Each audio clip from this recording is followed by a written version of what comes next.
7 Ekim'den bu yana taş üstünde taş bırakılmayan Gazze'de ateşkes antlaşması ile bölgede kısa süreli sükunet başladı.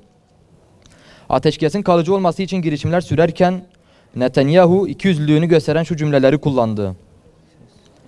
Savaşın başından itibaren 3 hedef belirledim. Hamas'ın ortadan kaldırılması, kaçırılanların geri getirilmesi ve Gazze'nin bir daha asla İsrail için bir tehdit oluşturmaması.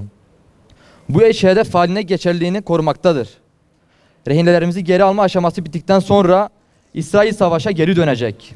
La ilahe illallah. La ilahe illallah. İsrail lanetullah. İsrail lanetullah. La ilahe illallah. La ilahe illallah. Siyonist lanetullah. Siyonist lanetullah. La ilahe illallah. La ilahe illallah. Amerika lanetullah. Amerika lanetullah.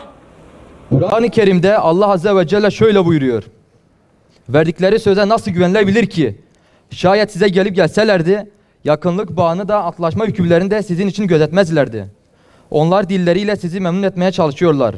Fakat kalplerinden geçen çok farklı. Zaten onların çoğu yoldan çıkmış kimselerdir. Şayet anlaşma yaptıktan sonra yeminlerini bozarlar ve dininizi karalamaya kalkışırlarsa siz de küfrün elebaşlarıyla vuruşun. Çünkü onların yeminleri yok sayılır. Böyle yaparsanız belki vazgeçerler.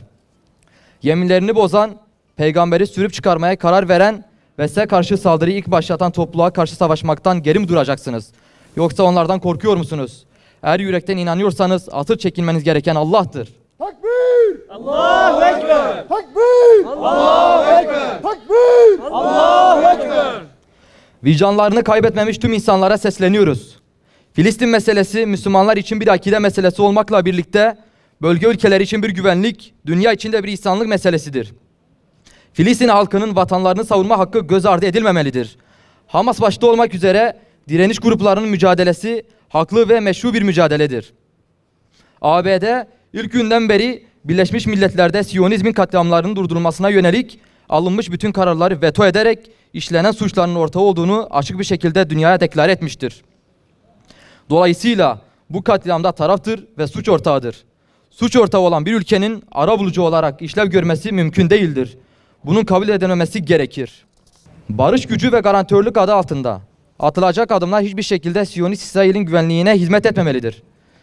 İşgal ve ablukanın kalıcı bir statükoya dönüştürülmesine kesinlikle müsaade edilmemelidir. Seçimde halkın gayri ekseriyetinin oylarıyla seçilen Hamas'ın içinde olmadığı bir denklem oluşturulmamalı. Gazze'nin... Selam, direnişe devam. Hamas'a selam. Direnişe devam. Hamas'a selam. Direnişe devam. Filistin direnişi adına elde bir tek Gazze kalmıştır. Hamas'ın ve dolayısıyla Gazze'nin denklem dışı kaldığı bir durumda başta Mescid-i Aksa ve Kudüs olmak üzere Filistin davası hepten kaybedilmiş olacaktır. Planlamasını Amerika ve dolayısıyla İsrail'in yaptığı bir garantörlüğün İsrail'in güvenliğine ve çıkarlarına hizmet etmeme şansı yoktur. Filistinli kardeşlerimizin hangi gerekçeyle olursa olsun Filistin topraklarından çıkarılması Siyonist rejimin bölgedeki varlığını kalıcı hale getirecektir. Bölgenin insansızlaştırılması yönünde bir teklif son derece sinsi ve tam anlamıyla şeytancadır. Türkiye ve diğer İslam ülkeleri tarihi bir sınavla karşı karşıyadır. Bölgede huzur ve sükunetin tesis edilmesi ancak işgalin sona erdirilmesiyle mümkündür. İşgalin sonlandırılması dışında hiçbir alternatif bölgeye barış ve huzur getirilmeyecektir. Takbir! Allahu Ekber. Takbir! Allahu Ekber. Takbir! Allahu Ekber. Siyonist saldırılar derhal sona erdirilmelidir. Türkiye'nin de içinde olduğu İslam ülkelerinin himaye ve korumasında deniz yoluyla bir insani koridor açılarak Filistinli kardeşlerimize her türlü insani yardım ulaştırılmalıdır.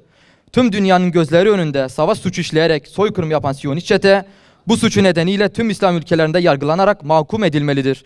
Son olarak İslam ülkelerinin yöneticilerini, sivil inisiyatifleri ve bütün hakları Filistinli kardeşlerimizin haklı ve meşru davalarına daha güçlü destek vermeye davet ediyoruz. Mümin kardeşinin dertliyle dertlenmeyen bizden değildir. Gazze'deki katliam sona erene kadar her cuma günü burada toplanmaya ve Gazze'deki mazlumların sesi olmaya devam edeceğimizi duyuruyor. Ümmetin izzeti ve şerefini koruyan Kassam mücahitlerini saygıyla selamlıyoruz. Basın açıklamamız bu hafta burada sona ermiştir. Teşekkür ederiz katıldığınız için. Allah razı olsun. Cumanız mübarek olsun.